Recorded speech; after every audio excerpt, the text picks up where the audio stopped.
ये लीजिए मैडम आपका ऑर्डर।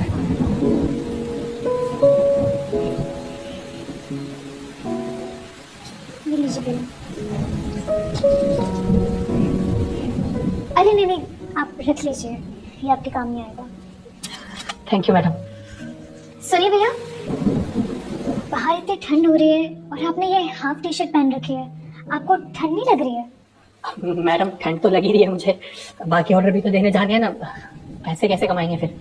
अच्छा भैया, अगर आपको बुरा ना लगे तो आप अंदर बैठ जाइए, मैं आपके लिए चाय बना देती हूँ। अरे नहीं नहीं मैडम, शुक्रिया आपका, लेट हो रहा है, मैं और भी ऑर्डर देने जाना है।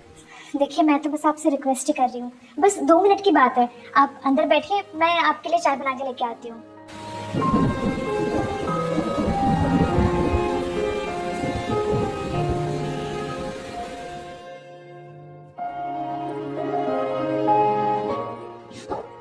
सुनिए भैया, आप इधर ही बैठिए, मैं भी आती हूँ।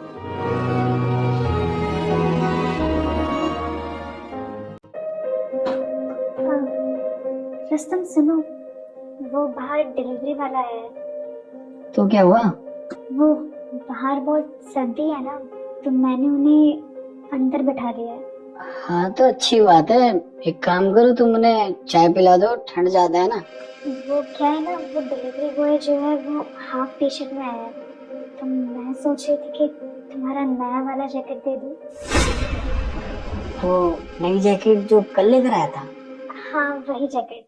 अच्छा एक काम करो, दे दो, वैसे भी बाहर बहुत ठंड है। ठीक है, थैंक यू। अब मैं ये कह रही थी कि तुम दे दो चल के। अरे मैं दूं या तुम दो, बात तो एक ही है, तुम जाओ दे दो ना। अरे नहीं ना, अगर तुम अपने हाथ से दे दोगे जैकेट तो उन्हें अच्छा लगेगा। वो जिद्दी हो गई है। ठीक है चलो।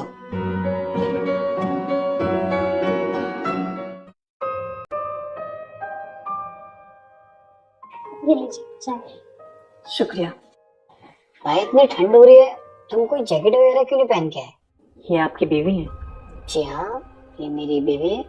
बहुत प्यार करते हो आप इनसे? हाँ बहुत प्यार करता हूँ मैं अपनी वाइफ से, लेकिन ये क्वेश्चन तुम क्यों पूछ रहे हो? क्योंकि भाई जो किस्मत आपकी है ना, जितना प्यार आपको मिल रहा है उतना प्यार मुझे कभी नहीं मिला, और आज मेरी जो भी हालत है वो मेरी बीवी की वजह से ही है। ये जॉब ना मैं उसी की वजह से कर रहा हूँ। कुछ साल पहले मैं एमएनसी कंपनी में जॉब किया करता था। वहाँ जॉब करते करते मुझे एक लड़की से प्यार हो गया। जैसे जैसे वक्त बढ़ा उसने मुझे प्रपोज किया, मैं भी उससे प्यार करता था। फिर हमारे रिलेशन को कुछ टाइम हो गया तो उसने मुझे शादी के लिए बोला। मैं भी राजी था, हमने शादी कर ली। शादी शादी के टाइम को कुछ ही वक्त हुआ था, उसने बोला कि उसे घर वालों के साथ नहीं रहना, उसे अलग जाके रहना है। सब कुछ तो अच्छा चल रहा था, मैंने सोचा अगर वो घर वालों से दूर रह के खुश रह पाएगी तो दूर ही सही। फिर हमने यहाँ से जाके एक नया फ्लैट लिया जिसमें हम दोनों रहते थे। बस सब कुछ अच्छा चल रहा था। वो जो कहती थी मैं उसे वो ला के देता था, लेकिन धीरे धीरे उसकी डिमांडें बढ़ने लगी।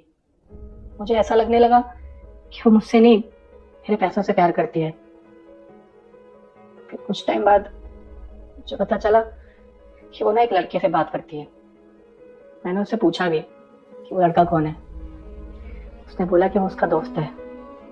मैंने कहा उसे ये कौन सा दोस्त है जो हमारी शादी में भी नहीं आया, तो उसने बस बात को टाल दिया। कुछ दिनों बाद मैंने देखा वो हमारे घर के आसपास घूमता रहता था। वो भी उससे मिलने जाती थी, कभी बाहर कभी घर के नीचे। एक दिन मैंने उसका फोन देख लिया और उन दोनों की चैट्स पढ़ ली, और जो बातें वो चैट्स में करते थे शायद वो कोई दोस्त नहीं करते। उनकी सारी सच्चाई सामने आ गई थी। मैंने उसे बोला कि ये सब क्या है।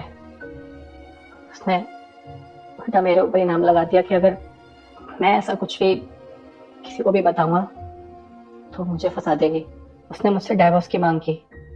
उसने कहा ये सब तो हमारा प्लान था कि मुझसे शादी करना और डाइवोर्स के बाद मेरी सारी प्रॉपर्टी हासिल कर लेना। वो लड़का उससे पहले उसका बॉयफ्रेंड था। ये सब उनका प्लान था। बस डाइवोर्स के बाद उसने मेरी सारी प्रॉपर्टी, सारे पैसे, सारी गाड़ियां अपने नाम करवा ली। तब से यही यही जॉब कर रहा हूँ मैं। मेरी कंपनी में भी मुझ पर झूठा इल्जाम लगा दिया हरासमेंट का। मुझे कंपनी से भी निकाल दिया। मेरी सोसाइटी वाले सब मुझे गंदी नजर से देखने लगे। मेरे घर वाले मुझसे दूर हो गए। कुछ नहीं बचा मेरे पास। बस इसीलिए अब ये जॉब कर रहा हूँ मैं। यकीन नहीं होता कि आजकल के जमाने में भी ऐसे लोग होते हैं। पैसों के लिए कोई इतना गिर जाएगा कभी सोचा नहीं था। वैसे तुम्हारे साथ इतना कुछ हुआ, तुम अपनी फैमिली के पास क्यों नहीं गए? गया था उनके पास भी, ये सोच के कि अगर मेरे साथ कोई भी नहीं खड़ा तो कम से कम मेरे घर वाले तो मेरे साथ होंगे ना। जैसे घर पहुंचा मुझे पापा की वो बात याद आ गई कि अगर तू अपनी पसंद से शादी कर रहा है ना तो कर ले, लेकिन आज के बाद अगर तू हमारे पास वापस आया तो मेरा मरा मुंह देखेगा। इसलिए वो हिम्मत नहीं जुटा पाया कि उनके पास भी जाके उनकी मदद मांग सकूं। अपने प्यार को तो खो ही चुका था मैं, लेकिन अपनी इन हरकतों की वजह से अपने पापा को नहीं खोना चाहता था। इसलिए वहां से वापस आ गया और ये जॉब करने लगा। अब अपना पेट पालने के लिए कुछ ना कुछ तो करना था ना मुझे। कंपनी में वापस जा नहीं सकता था, सोसाइटी में कहीं मुंह नहीं दिखा सकता था, तो इसलिए ये जॉब कर रहा हूँ। बाकी मुझे माफ कर देना, अपनी वजह से मैं आप लोगों को परेशान कर रहा हूँ इतना। आपके साथ तो बहुत बुरा हुआ, लेकिन कोई बात नहीं, जिंदगी में उतार चढ़ाव तो आते रहते हैं। बस मैं यही कहूँगी, आप कभी हार मत मानना। अगर आज बुरा वक्त है तो कल अच्छा वक्त जरूर आएगा। और हाँ, बातों बातों में ये जैकेट देना भूल गया। ये तुम पहन लो, बाहर बहुत ज्यादा ठंड है, इससे तुम्हें बहुत राहत मिलेगी। अरे नहीं, शुक्रिया इसके लिए, लेकिन मैं आपसे ये जैकेट नहीं ले सकता। देखने में इतनी महंगी लग रही है, मैं ये कैसे ले सकता हूँ आपसे? अरे आप ये रख लीजिए। और वैसे भी मेरे ख्याल से तो इंसान से बढ़कर कोई चीज़ महंगी नहीं होती है। अगर आप ये रख लेंगे तो हम दोनों को भी अच्छा लगेगा। अरे सोचिए मत, ले लीजिए।